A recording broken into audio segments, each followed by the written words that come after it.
colonel just said something that should terrify every American.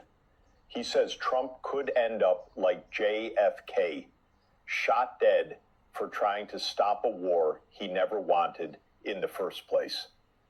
And the people he says are capable of pulling the trigger aren't some foreign enemy. Watch this. I'm very concerned that people will threaten his life. I think now more than ever, he is at risk of being assassinated. And I think he's going to try very hard to turn this framework agreement into some sort of enduring arrangement. Because you and I know, and everybody watching us knows, the Israelis are going to attack. They're going to attack in Lebanon. In fact, they're going to attack anywhere they want, whenever they like. That's the truth, is it not? That's retired Colonel Douglas Macgregor, and his warning is simple. Trump may be walking the same path Kennedy walked before Dallas. The reason? Israel has trapped the U.S. in a war it never wanted. And if Trump tries to cut the strings, Macgregor says the powers in Washington won't hesitate to eliminate him. While that warning sinks in, here's the reality on the ground. Occupation warplanes just bombed sleeping families across southern Lebanon, killing at least 20 civilians in a single night.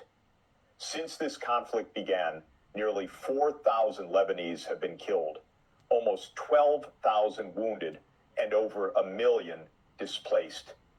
And this is happening while the world is being told there's a ceasefire. If you think the truth about this matters, hit like, drop a comment, and subscribe. The media won't tell you this story. We will. Here's what's really going on.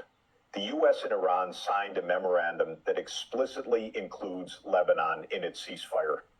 Iran's own officials have said it 3 times over. Any strike on Lebanon is a violation of the truce with Washington. And here's the part that should make you angry. Iran's deputy foreign minister said it plainly. The United States is capable of stopping these attacks. None of this happens without Washington's green light. So has it stopped? No, it's escalated. Netanyahu has openly defied Trump, saying occupation forces will stay in southern Lebanon for as long as Israel wants them there. Macgregor's read on this is blunt. He says Israeli leadership and its billionaire backers in Washington are testing just how much power they actually hold over an American president. Netanyahu is reportedly lobbying senators and media allies directly to reshape the final deal, pressuring Trump to go back on Iran. So can Trump resist that pressure? Macgregor, who's spoken with Trump privately for years, says Trump never wanted this war in the first place.